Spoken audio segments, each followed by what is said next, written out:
Halo semuanya, perkenalkan nama saya Maria Joanna Putri Ade.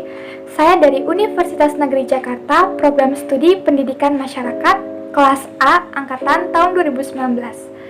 Pada kesempatan kali ini, di dalam video ini, saya membawakan materi yang berjudul Cara Meningkatkan Kecerdasan Emosional Anak Sejak Dini.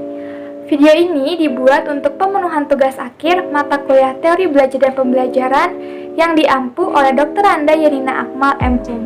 Selamat menyaksikan. Apa itu kecerdasan emosional atau emotional quotient?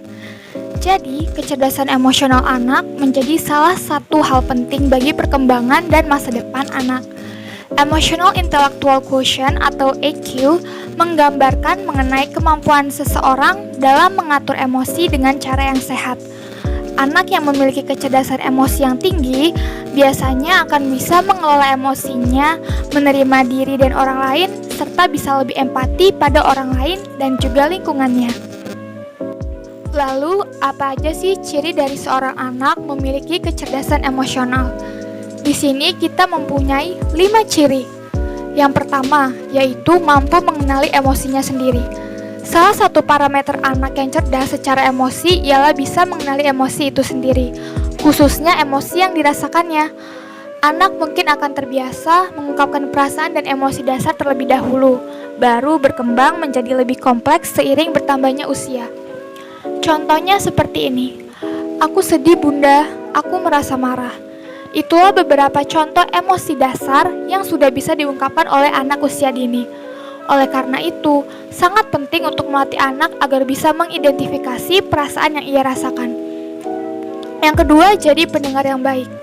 Si kecil seringkali menjadi tempat cerita teman-temannya.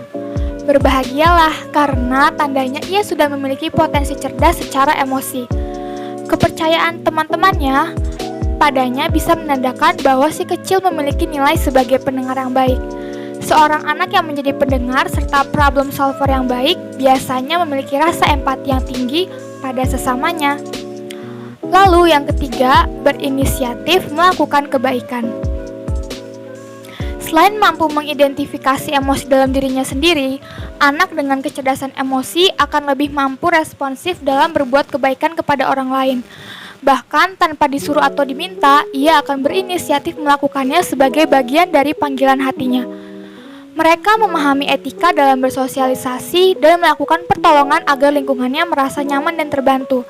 Misalnya, ketika seorang anak secara sigap membangunkan teman yang terjatuh, maka orang tua perlu berbangga karena si anak memiliki potensi besar cerdas secara emosi. Lalu yang keempat, mampu menjadi penengah di antara orang lain. Seperti orang dewasa, kehidupan bersosialisasi pada anak pun fluktuatif dan banyak konflik walaupun tidak sekompleks ketika dewasa.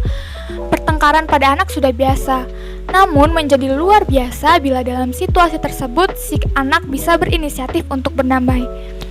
Tandanya ia memang sudah cerdas secara emosi. Ketika anak berani menjadi penengah, misalnya ia pun telah menunjukkan bahwa dirinya memiliki kemampuan dalam memahami emosi dan hubungan, menandakan dirinya memiliki kecerdasan emosional yang cukup baik. Lalu yang terakhir, memahami dampak perilakunya pada perasaan orang lain. Contohnya seperti ini, "Aku tidak akan melawan bunda karena aku tahu bunda akan sedih," ujar seorang anak pada ibunya. Ucapan sejenis ini bisa menjadi tanda bahwa anak telah memiliki kecerdasan emosional yang baik. Bisa memahami dampak perilakunya pada lingkungan menjadi ciri kecerdasan yang sudah semakin meningkat pada anak. Namun, tentunya kecerdasan ini tidak bisa begitu saja terjadi karena diperlukan beberapa pembiasaan melalui pola asuh yang tepat.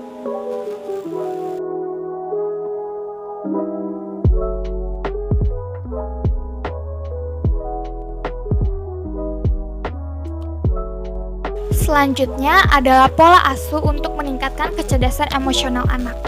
Yang pertama, jadi role model. Orang tua tentu saja menjadi guru pertama anak untuk belajar. Oleh karenanya, hendaknya orang tua bisa menjadi role model bagi anak untuk bisa cerdas secara emosi.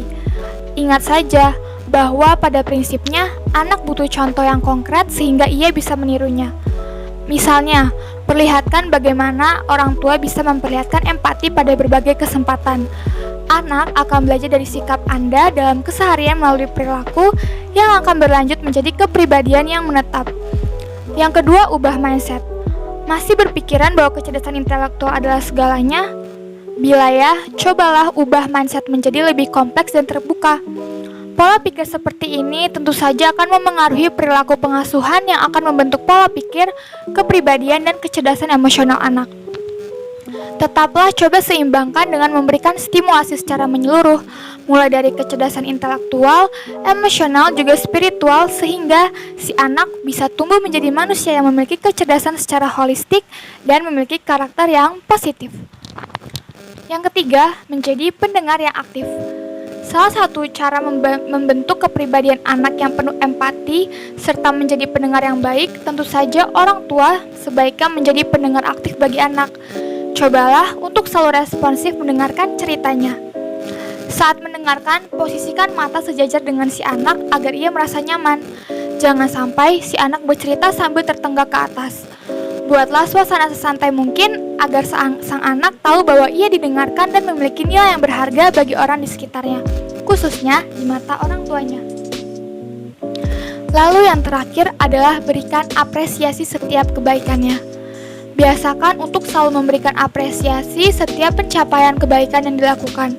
Jangan ragu untuk mengucapkan terima kasih bila sang anak berhasil menyelesaikan tugas yang telah diberikan. Sebelum tidur, orang tua bisa saling terbuka mengenai hari-hari bersamanya. Lakukan secara rutin agar si anak bisa semakin mengenal rasa empati orang-orang di sekitarnya dan berkembang menjadi pribadi yang diharapkan.